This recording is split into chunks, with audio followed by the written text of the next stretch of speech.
ইংৰাজী ৭ ফেব্ৰুৱাৰী তাৰিখে শোণিতপুৰ জিলাৰ বিহগুৰি ৰঙামাটিৰ ছাগলী আহতৰ কাষৰ বাসিন্দা খগেশ্বৰ দাসৰ পৰিয়ালবৰ্গই এটি ৰাছেল ভাইপাৰ সাপ প্ৰত্যক্ষ কৰে। ইয়াৰ পিছতে ততাতৈয়াকৈ সৰ্প বিশেষজ্ঞ সৌৰভ বৰকটকীলৈ পৰিয়ালৰ লোকে ফোন কৰি খবৰ দিয়ে। খবৰৰ ভিত্তিত বৰকটকীয়ে তৎকালীন উক্ত স্থানত উপস্থিত হৈ ৰাছেল ভাইপাৰ সাপটো উদ্ধাৰ কৰে। উল্লেখ্য, আজি ৰাছেল ভাইপাৰ সাপটো উদ্ধাৰৰ পিছতে বৰকটকীয়ে কেতবোৰ গুৰুত্বপূৰ্ণ মন্তব্য কৰে। বিশেষকৈ তেওঁ ছাগলী আহতৰ কাষৰীয়া বিদ্যালয়সমূহত ৰাছেল ভাইপাৰৰ উপস্থিতিক লৈ সজাগতামূলক কাৰ্যক্ৰম ৰূপায়ণ কৰাটো উচিত হ'ব বুলিও মন্তব্য কৰে। কিয়নো এই সাপটোৰ বংশবৃদ্ধি এই অঞ্চলত বাঢ়ি আহিছে। সেয়েহে বিদ্যালয় পৰ্যায়ৰ পৰাই ছাত্ৰ-ছাত্ৰীসকলে এই বিষয়ে সজাগ হোৱাটো প্ৰয়োজন। মন কৰিবলগীয়া যে আজিৰে সৈতে শোণিতপুৰ জিলাত ২০২৫ বৰ্ষত দ্বিতীয়টো ৰাছেল ভাইপাৰ সাপ উদ্ধাৰ হৈছে। দুয়োটা সাপেই সৰ্পবান্ধৱ সৌৰভ বৰকটকীয়ে উদ্ধাৰ কৰে। ইয়াৰ আগতে চলিত বৰ্ষৰ ৬ জানুৱাৰী তাৰিখে শোণিতপুৰ জিলা তেজপুৰৰ ৰঙামাটিৰ সেনা ছাউনীত এটি বিষাক্ত প্ৰজাতিৰ ৰাছেল ভাইপাৰ সাপ উদ্ধাৰ কৰা হৈছিল। সৰ্প বিশেষজ্ঞ সৌৰভ বৰকটকীকে এই সাপবিধ উদ্ধাৰ কৰি বন বিভাগক গতাই গুৱাহাটীৰ চিৰিয়াখানাত ৰাখিবলৈ পৰামৰ্শ আগবঢ়াইছিল। এইবাৰৰ সৈতে বৰকটকীয়ে শোণিতপুৰ জিলাত মুঠ ১১টা ৰাছেল ভাইপাৰ সাপ উদ্ধাৰৰ লগত জড়িত হৈ পৰে সৌৰভ বৰকটকী। মাহতে এতিয়া এটা ওলাই আছে। মই সেইকাৰণে আপোনালোকক সজাগ কৰিব আহিছোঁ যাতে এই সাপটো চাইছেনে, অজগৰ সাপৰ নিচা লাগে ন? অজগৰ সাপৰ পোৱালি নিচা লাগে। অজগৰ সাপৰ পোৱালি নিচা লাগে ন? চাওক ভালকৈ চাওক। এতিয়া একো নাই, ভালকৈ চাই লওক। হা চাইছে? সি মই সৰু আছে কিন্তু সি কেনেকৈ জঁপি আছে চাইছে? চাইছেনে? এইটো অজগৰ সাপৰ পোৱালি নিচা লাগে।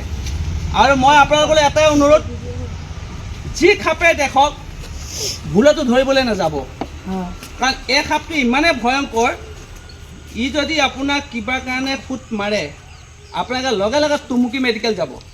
টুমুকি মেডিকেলত ইয়াৰ সম্পূৰ্ণ ট্ৰিটমেণ্টৰ সুবিধাখিনি আছে আৰু চৰকাৰীভাৱে এইখিনি সম্পূৰ্ণ ফ্ৰী। হা, আৰু যদি আপোনালোকে দেৰি কৰে কিন্তু আপোনালোকৰ ক্ষতি হ'ব।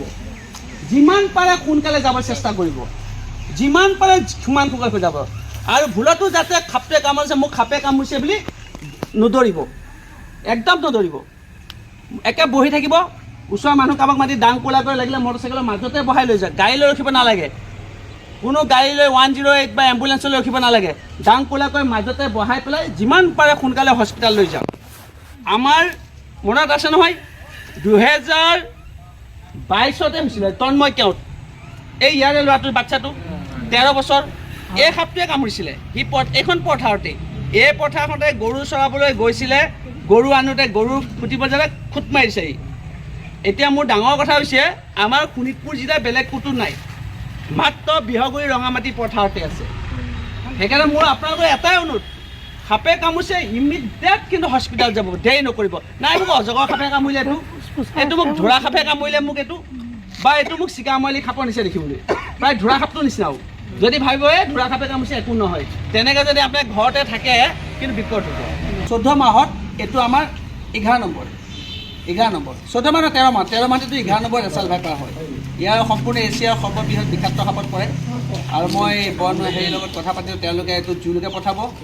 আৰু ৰাইজলৈ মই এটাই আপোনালোকে নাভাবিব আমি ইয়াত ক'ৰবাত নামেৰি বনাঞ্চল কোমোৰাগুৰিত ক'ৰবাত মুকলি দিছোঁ, আমি তাত যে এৰিছোঁ তাৰো আপোনালোকক আমি ফটো দিম। আৰু এইটো বিষাক্ত সাপ, এতিয়া মই আমাৰ সন্তান আছে, বনবিভাগৰ মানুহ আছে, এতিয়া পঠাব ক'ত? এইটো জুত যাব, এতিয়া গুৱাহাটী জুত কালি ৰাতিপুৱালৈ পঠাই দিব।